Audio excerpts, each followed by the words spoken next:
it's not just about, even though he's winning, not a negative campaign.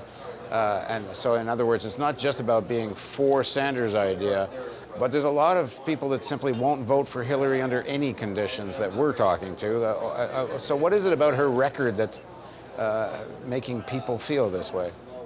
Well, I think there's several things going on. One is, the idea that it's just a neighboring state is a very different state. And also, she's a very weak candidate. She represents the politics of the 1990s when the New Democrat movement was really new. She's very close to Wall Street. And she's got a lot of weaknesses as a candidate. She's dishonest. All right, Doug, we're having a pretty bad audio connection right now. So we're going to just break away for a few seconds so we can reconnect with you, and then we're going to come right back. And let me see, have we got something we can run for a few seconds while we reconnect with Doug?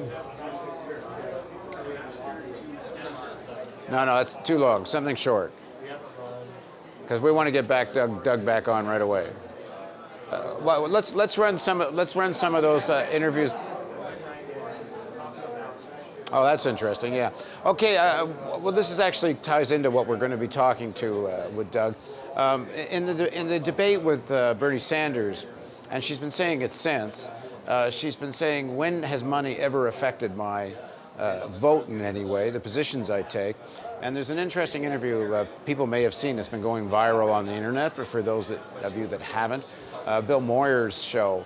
Bill Moyers interviewed Elizabeth Warren, and Elizabeth Warren tells a story about her experience with Secretary Clinton, where a vote did get changed.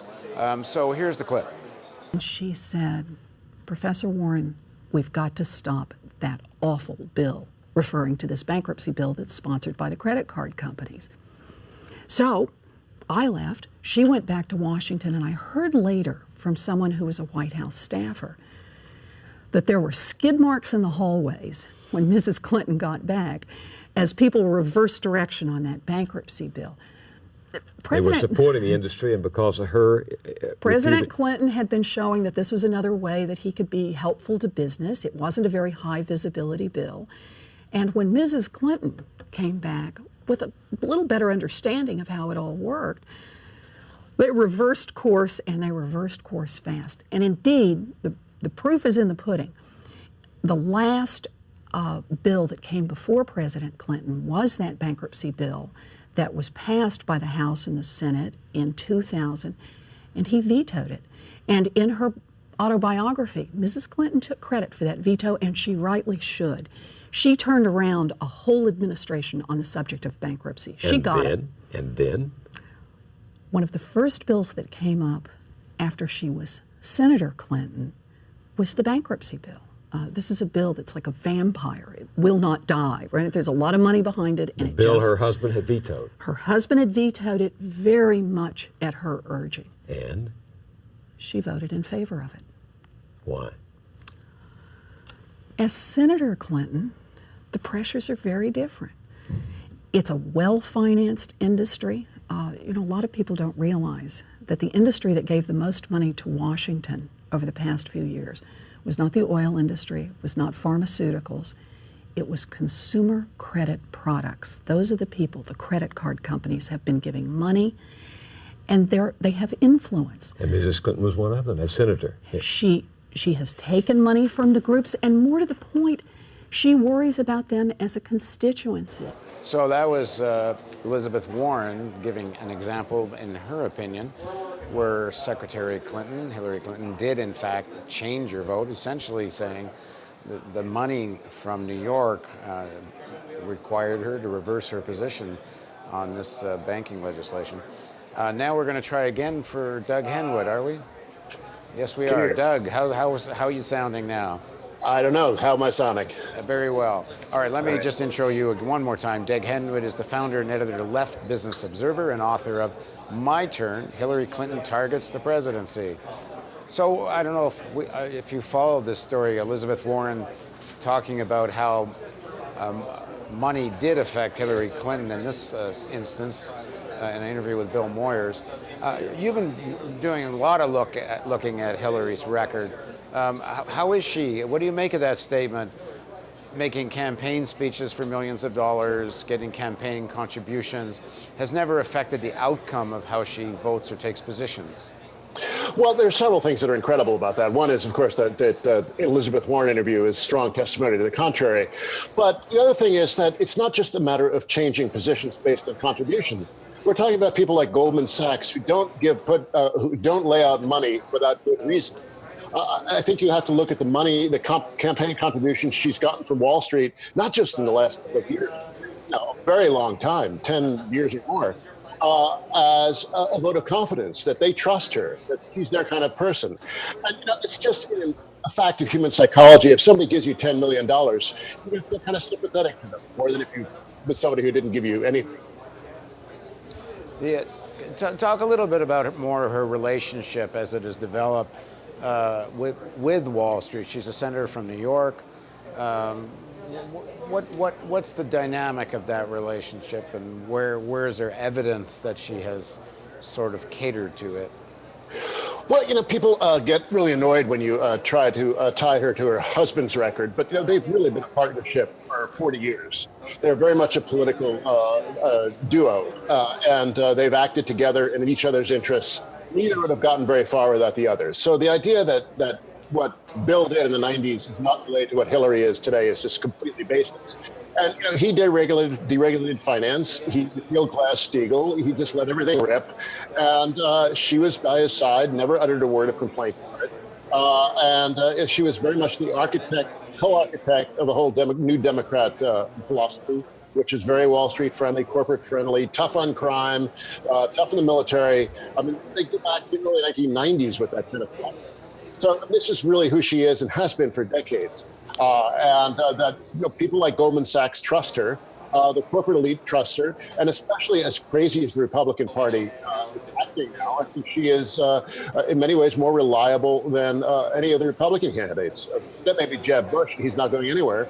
So I think she's very close to Wall Street, very much part of that world. In a recent campaign speech in New Hampshire, she talked about the role of Bush II in deregulation and how deregulation helped create the conditions for the crash in 07, 08. But she didn't actually mention the deregulation of the Clinton administration. No, and she never uttered a word of criticism. She has written hundreds and hundreds of pages of unreadable books since her husband left the White House. She didn't really criticize any of that. She had plenty of opportunity to.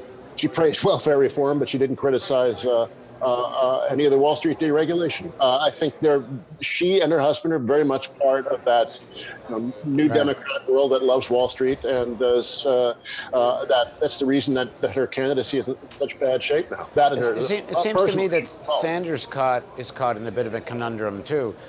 He's been pillaring Hillary, or challenging her. I shouldn't say pillaring because he hasn't really been challenging Hillary to state that no Wall Street persons will become part of her finance team once she's elected president. And he's made the claim that he would not appoint such a person.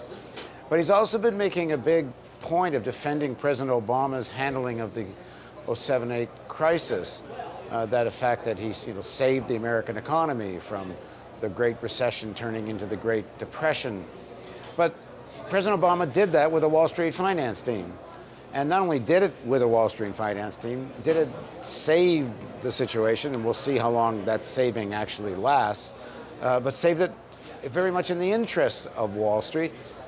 It seems to me Bernie Sanders can't have it both ways. You can't say don't ally and use Wall Street and then praise President Obama for something where he did exactly that. Well, you got a point there, and actually, some of the adhesive that was holding the financial system together looks to be coming unstuck over the last couple of weeks. But Sanders would be in a very difficult position in the unlikely event he became president. The markets would panic, and he would have to reassure them. And the way he would reassure them was by trying to find somebody that Wall Street didn't hate. So you have to look at the structural constraints any kind of president will be under. We're not in the world where a president can, right now, resist the demands of Wall Street. They're very, very powerful, as Sanders himself said repeatedly. So yeah, he's not in an easy situation. Now, I think that we had to do something to bail out the financial system in '07 and '08. I don't like what we did. We didn't get anything in return. We pretty much subsidized the return of business as usual. But just saying that Obama did the right thing by bailing out the economy and passing a stimulus bill is one thing. But talking about how you could have done it differently would be an interesting conversation to have. Yeah, and you could talk about, as a democratic socialist, talk about the possibility of more publicly owned banking to resist this kind of blackmail by too big to fail, too big to jail, and so on. You and I have talked about that before on The Real News. But let's just move to what's going on now.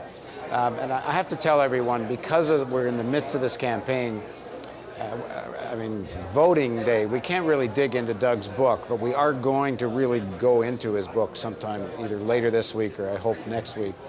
But that being said, we're like in kind of a bubble in New Hampshire, talking about who's going to win and what is the difference in the campaign rhetoric and positions. In the real world, the stock markets are tanking. There's tremendous talk about the beginnings, or we're into global recession. You have a slowdown of the economy in China. There's a lot of talk of another Lehman Brothers moment, the possibility that Deutsche Bank may be in a heck of a lot more trouble. Where are we at with all this, Doug? Because it's kind of weird. You'd think presidential candidates would be addressing, what could be the beginning of a fairly serious meltdown, and nobody's even talking about it. Yeah, I am not convinced that we're on the verge of a meltdown, although you never know what's going to happen. I think this is what happened. What's happening is happening because the Federal Reserve withdrew a lot of its stimulus, and it's trying to turn to a more normal monetary policy. And we've seen a financial system and an economy that's been dependent upon trillions of dollars of infusions from the Federal Reserve for the last couple of years, and now they're taking it away. So this is an enormous change in the financial environment, and I think the markets are reflecting that. It, of course, should be a campaign issue, but the American political system is not really good about talking about serious things. It's a long-standing problem, the American political system. But also, a lot of people are suggesting, though, that these historically, in terms of recent history, low prices for oil is having quite a transformative effect on the economy, and it's completely undermining the economies of some of the big oil producers. And it seems when the more the oil prices go down, the more at least the stock markets seem in disarray. Well, yeah, there's a couple of things going on. One is that the oil price is going down partly because the global economy is slowing, and so there's less oil demand. That's been pushing oil down. The oil market has also become a tremendous speculative arena over the last decade. All kinds of hedge fund money going into oil markets, and we've seen a great volatility. Ups and downs like crazy in the oil market, much greater than in the past. But for most of us, lower oil prices are a good thing. If we want to talk about the long term, it's perhaps not good for the climate to have oil peak. But for most of us, saving money on the energy bill is a good thing. And it's kind of hard to get too upset about the economies of oil producers hitting some bumps. I feel bad for Venezuela and a few other oil producers, but I certainly don't feel bad for Saudi Arabia or Texas. So it's the falling oil prices are good for many of us. There are some problems that banks and other financial institutions made large loans to oil producers, particularly those involved in fracking. These no longer become economically valid with oil prices low as it is. So yeah, there's going to be some defaults, but it also makes other credits more secure as oil prices go down. So the oil thing is a very mixed. There's a lot of mixed effects. What do you make of the what's happening in New Hampshire with the Sanders campaign? There's a poll this morning that has them up about 26 points. And you talk to a lot of the young people. It's interesting how many of them have told us that they'll support Sanders, but they won't support Clinton. I don't know exactly what they'll do. Some of them are saying they might not vote at all. Some are third party. There seems to be something going on which is beyond Sanders. Bernie Sanders himself, I suppose for strategic reasons, but also his own history. He's never really fought the hierarchy of the Democratic Party. He's run against Democrats in Vermont. but he works with the Democrats very closely. In fact, he boasts about it in some of the debates, how well he's incorporated himself within the Democratic Party. But a lot of the young people that are supporting him, they don't feel that way. Well, I think a couple of things are going on. One is that he's really been a catalyst for a tremendous amount of dissatisfaction, especially among younger people. The word socialist actually charms some younger people rather than frightening the way it does older generations. And it's amazing that this 74-year-old guy has become the youth candidate, but I mean, politics is a strange business. But also, it's very difficult to run outside the two-party system. And Sanders has been very effective at sort of threading between threading the needle and being able to be sort of inside and outside of the Democratic Party at the same time, of being radical but not too radical. And he does seem to be a real masterful politician in being able to push a fairly non-orthodox agenda, not radical by historical standards or standards of much of the rest of the world, but by American standards, rather radical agenda, and make a 30-year political career out of it. I mean, that shows some really serious political talent. And there's also the problem with Hillary. She is a poor candidate. And when I first started doing my anti-Hillary research in the summer of 2014, a lot of my Democrat friends said, "Oh, you're doing a terrible thing. You know, she's our one great hope." I said, "You're making a mistake. She's a vulnerable candidate. She's got lots of people don't like her. She's got problems with her personality. She's got problems with her record. And she's got problems with scandals that could blow up at any time." So I think we're seeing the more people see Hillary, the less they like her. That's a really long-standing position. If we look back at her polling record, the more they see her, the less they like her. And I think we're seeing this campaign. She's just not a very good candidate. She's not a natural with crowds. She clearly is making things up as she goes along. She's not very believable. She can't even pretend to be credible. Certainly, I mean, nationally, she's really got a lot of people just don't like her. And, you know, even when Obama said in that debate in 2008, "You're likable enough, Hillary," he's tapping into something that a lot of people we're going to go now to something. Doug, can you stick with us for a few minutes? I really do have to go in moments. So. Okay, well, can you give us about 5 minutes, 10 minutes? We have Paul Hodes. He's a former New Hampshire congressman, and he's also on the Financial Services Committee during the collapse. He was a co-chair for the Barack Obama campaign, and he's here with us, and he can talk about. He's a supporter of Hillary Clinton, and if we could, maybe we could have a little bit of back and forth on Secretary Clinton's policy on financial reform. We set this up. I said I really had to go, so I really do have to go. I'm sorry. You do have to go. Okay. Yeah. All right. Sorry. Okay. All right. Well, thanks very much, Doug. Okay. Thank you. Okay. Well, now joining us in the studio. You know what, guys? I think we need to take a very short break, like 5 seconds, and then we'll come right back with Paul Hodes. So please join us in just a few seconds.